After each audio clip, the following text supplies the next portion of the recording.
Hey Marietta, so I'm back with Orphan Chapter 10, Pia, continuing. Sister Agnes smiled at her. I can already see that Mother Joe was right about you, she said. It certainly looks like you know what you're doing. Your brothers were very lucky to have a big sister to help take care of them.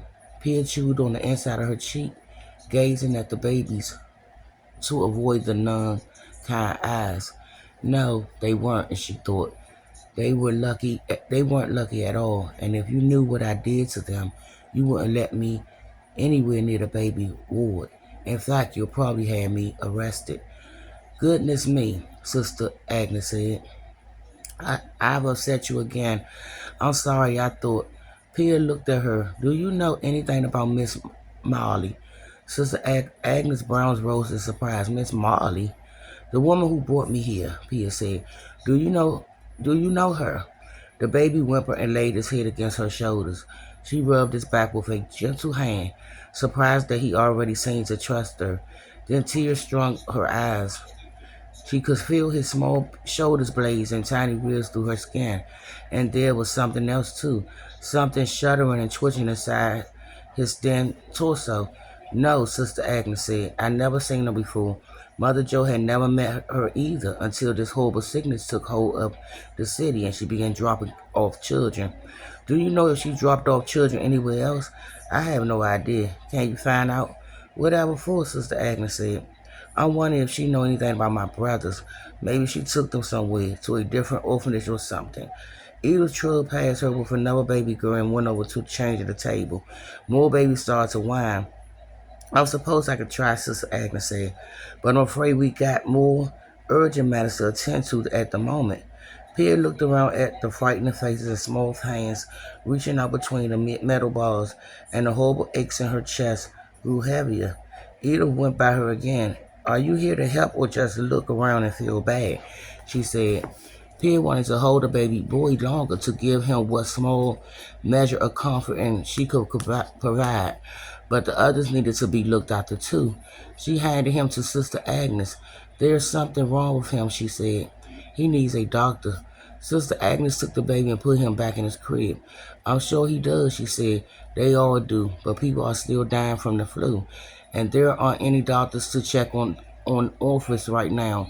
The only thing we could do is ask our sisters in the sick hall to examine him and pray God will take care of his precious soul. Weak shaft of sunlight filtered in through the three narrow windows in the baby ward, cutting through the dimness but doing little to ward off the chill. Pia sat in the rocking chair feeding a bottle to a frail baby girl, wishing she had a warm blanket to cover them both up and that there was a cushion on the hard seat.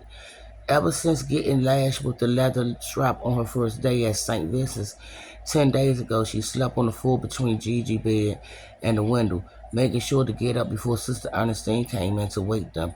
Gigi gave her their pillow, but the wood floor was hard, making her hips ache, and she shivered every night from the cold. And the wee hours when she couldn't sleep, she listened to the sounds coming from elsewhere in the orphanage, drifting up through the splinter planks, whining voices, singing voices, frightening voices, young voices crying into the night. Sometimes she couldn't tell if she was awake or dreaming. She set the bottle down, put the infant on her shoulder to birth her, and watched Edith move along the rows of iron cribs. One by one, Edith lift babies out of their crib, put them in with others, turn over their soul mattresses, then put the babies back again. She worked like a machine, never stopping to comfort the crying children or smile at others who begged for attention with pleading eyes. Pia didn't understand how could she ignore them. Maybe she'd been working there so long her heart had turned to stone. Either that or her indifference was a means of survival. Hopefully Pia wouldn't be there long enough to find out. Sister Agnes entered the baby ward and marched towards Pia, her chin high, the skirt of her habit twisting around her legs. Good morning, dear, she said. I have news, she smiled, absentmindedly rubbing the birthmark on her cheek. Pia sat up straightened straightened her and tried to reply, but the words froze in her mouth. Was the nun about to tell her what happened to her brothers? I wanted to let you know Mother Joe spoke with the nuns who took care of you at St. Peter's Parish, Sister Agnes said. Pia nodded. Maybe she should have the babies to. Maybe she should hand the baby to Sister Agnes before she said another word. Wait a minute. Okay. If Ollie and Max were dead, she wasn't sure what would happen.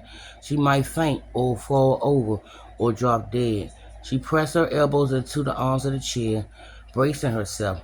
The nun informed Miss Marley that you lost your family because you cried out for them in your sleep while you were recovering, Sister Agnes said. She said you called for your mother and father and for Ollie and Max, who you and over were only babies. No one has proof one way or another what happened to them. So you see, it's only a matter of hearsay. The nun at the parish told Miss Marley what she believed, and Miss Marley told Mother Joe. Pia slumped back in the chair, weak with relief. The baby in her trembling arms suddenly weighed as much as a 10-year-old, but she kept patting her back, unable to do anything else. Thank you, Sister Agnes, she managed. You're welcome, dear, Sister Agnes said, and turned to leave. Pia sat up, waited. She said, do you think Mother Joe will be willing to help me find out what happened to my brothers? Sister Agnes frowned sympathetically. I'm afraid not, she said. St. Vincent can barely keep up with the care of the children we have now, let alone spare the time or research to look for more. Besides, we wouldn't even know where to begin. What about letting me leave so I can look for them? Heavens no, Sister Agnes said. She shook her head so hard her cheeks jiggled. Like it or not, dear, it's up to us to keep you safe now. And Mother Joe takes her job and the reputation of St. Vincent very seriously. She'll never let you loose on the streets of Philadelphia, where there are all manners of ways a young girl find herself in serious trouble. Not to mention people are still dying from the purple death. Do you think she could find out if my father has returned from the war? Sister Agnes put her hands on her ample hips. Look around you, dear. Do you believe we had the time or research to search for the parents of any of these poor children? Pia cheeks grew warm. No, Sister Agnes, she said, I suppose not. And I'll be back with chapter 11. And we're still talking about Pia. By my reactors.